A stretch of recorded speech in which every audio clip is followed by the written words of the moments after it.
আসসালামু আলাইকুম। সবাইকে স্বাগত জানাচ্ছি আমার দেশ সম্পাদক মাহমুদুর রহমানের প্রতি বুধবারের নিয়মিত মন্তব্য প্রতিবেদনে।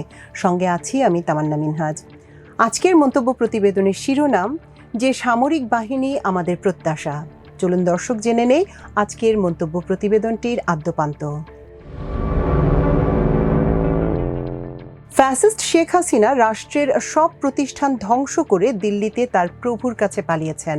রাষ্ট্র বিনাশী সেই ধ্বংসযজ্ঞ থেকে সামরিক বাহিনীও রক্ষা পায়নি। স্বাধীনতা উত্তর বাংলাদেশের ইতিহাস পর্যালোচনা করলেই প্রমাণিত হবে, শেখ হাসিনা ও তার পিতা শেখ মুজিব উভয়ই সামরিক বাহিনীর প্রতি যথেষ্ট বিরাগ পোষণ করতেন।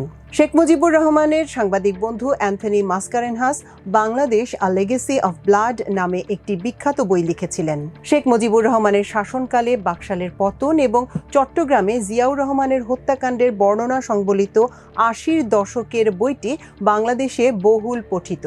মাসকারেনহাস তার বইতে লিখেছেন, পাকিস্তান আমলের বিরূপ অভিজ্ঞতার ফলে শেখ মুজিব বাংলাদেশে কোনো শক্তিশালী সেনাবাহিনী তৈরি করতে চাননি। ব্যক্তিগত আলাপচারিতায় মাসকারেনহাসের কাছে শেখ মুজিব বলেছিলেন, Sheikh Mujib told me in February that he was against a powerful military force. I don't want to create another monster like the one we had in Pakistan.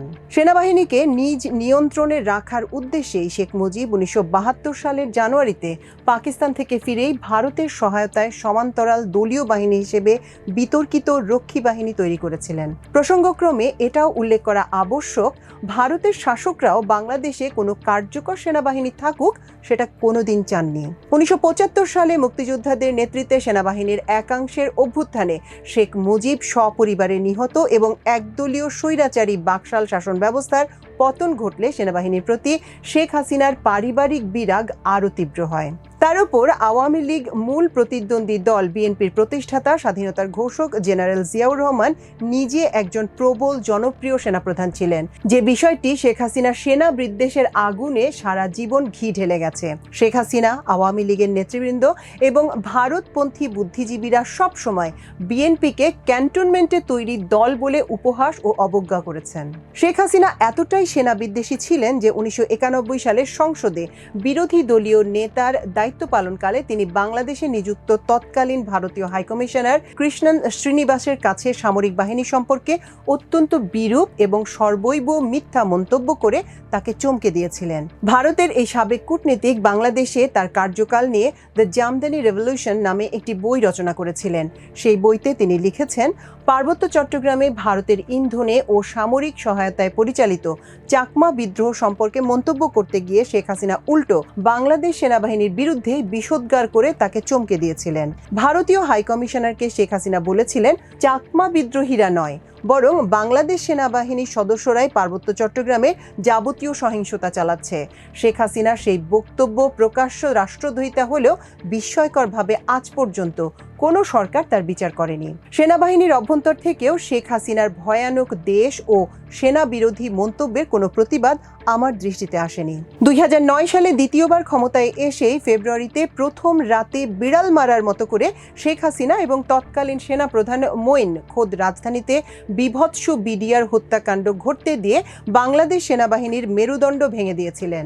নিজের ভাইদের বাঁচাতে অমার্জনীয় ব্যর্থতার মানসিক ভারে এবং নৈতিকভাবে দুর্বল সামরিক বাহিনীকে তিনি এরপর চরম দুর্নীতিবাদ জেনারেল তারেক সিদ্দিকের মাধ্যমে পরিকল্পিতভাবে কলুষিত করেছেন এবং নিজের ও দিল্লির স্বার্থে নীতিহীন অফিসারদের ব্যবহার করেছেন।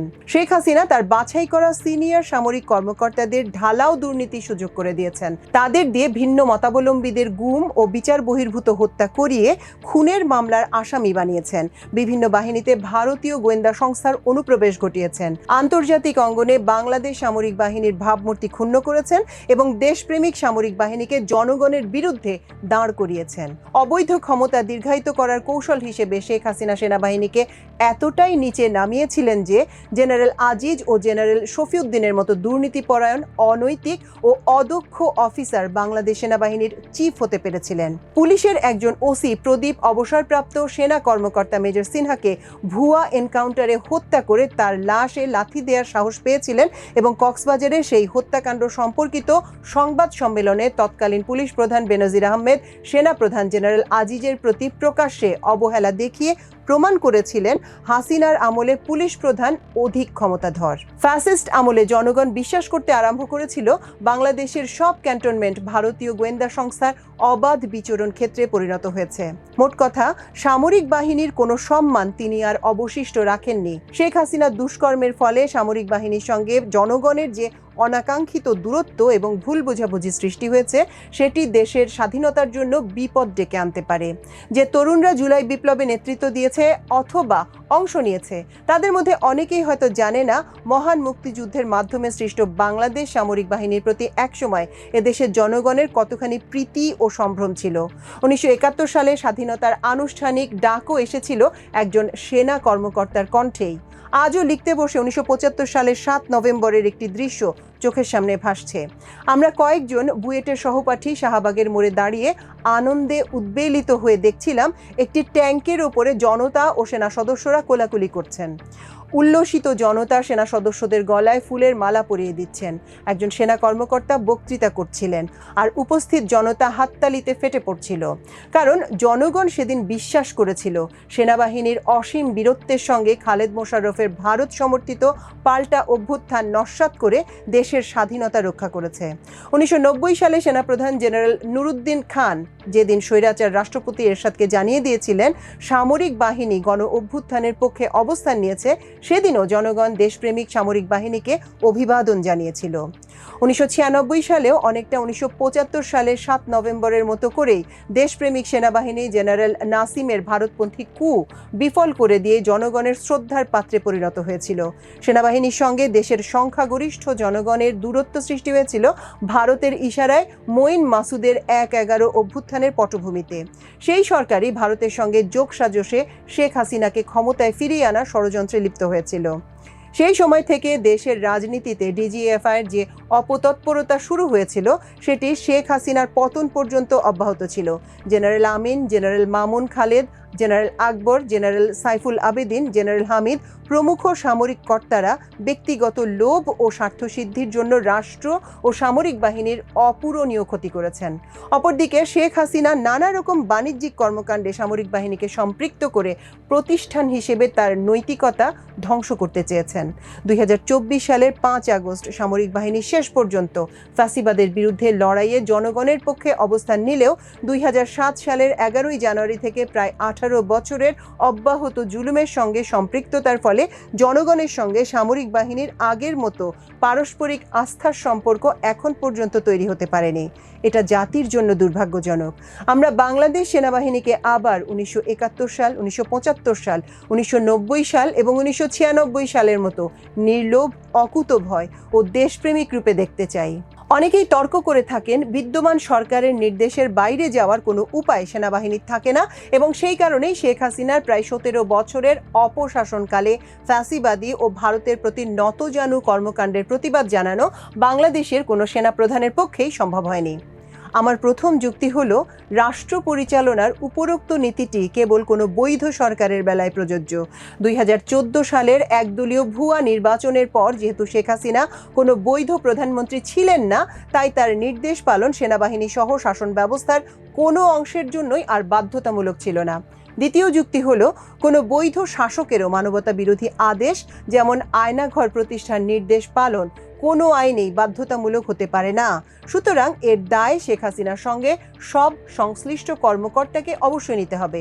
আমার সর্বশেষ যুক্তি, সামরিক বাহিনী দেশের সার্বভৌমত্ব ও অখণ্ডতা রক্ষার প্রধান পাহারাদার হওয়ার ফলে কোনো বৈধ সরকার যদি বিদেশি আধিপত্যের কাছে নতি স্বীকারের মাধ্যমে দেশের স্বার্থহানির কারণ হয়, তাহলে সেই সরকারের নির্দেশ পালন আর বাধ্যতামূলক হতে পারে না।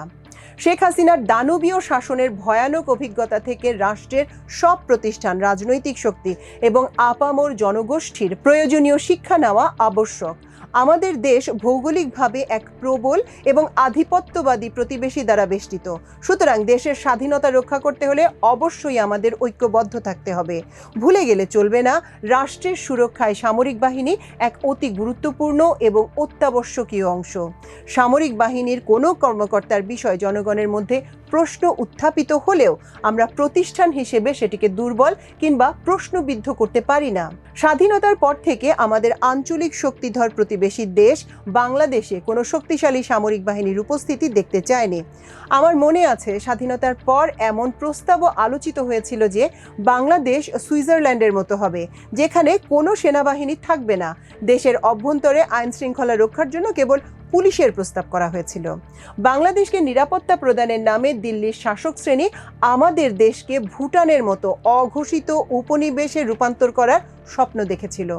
বাংলাদেশের ভারতপন্থী বুদ্ধিজীবীরাও অতীতে বিভিন্ন সময় সভা সেমিনারে উদ্দেশ্যপ্রণোদিতভাবে সামরিক বাহিনীর জন্য খরচের প্রসঙ্গ উত্থাপন করে দরিদ্র দেশে এর উপযোগিতা নিয়ে প্রশ্ন তোলার চেষ্টা করেছেন।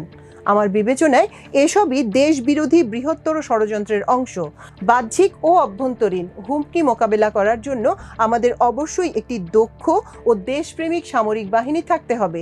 তবে সেই সামরিক বাহিনী যেন ফ্যাসিবাদী আমলের মতো আর কখনো বিদেশি আধিপত্যবাদের অনুগামী হয়ে নিজ দেশের জনগণের উপর নির্যাতনের হাতিয়ারে পরিণত না হয়, সেটাও নিশ্চিত করা আবশ্যক। আমার জানা মতে অন্তর্বর্তীকালীন সরকার সেনাবাহিনী সংস্কারের জন্য কোনো পদক্ষেপ গ্রহণ করেনি, যা হতাশাজনক। আগামী নির্বাচনের আগে বর্তমান সরকারের হাতে এই অতি গুরুত্বপূর্ণ কাজটি নিষ্পন্ন করার আর সুযোগ অথবা সময় নেই।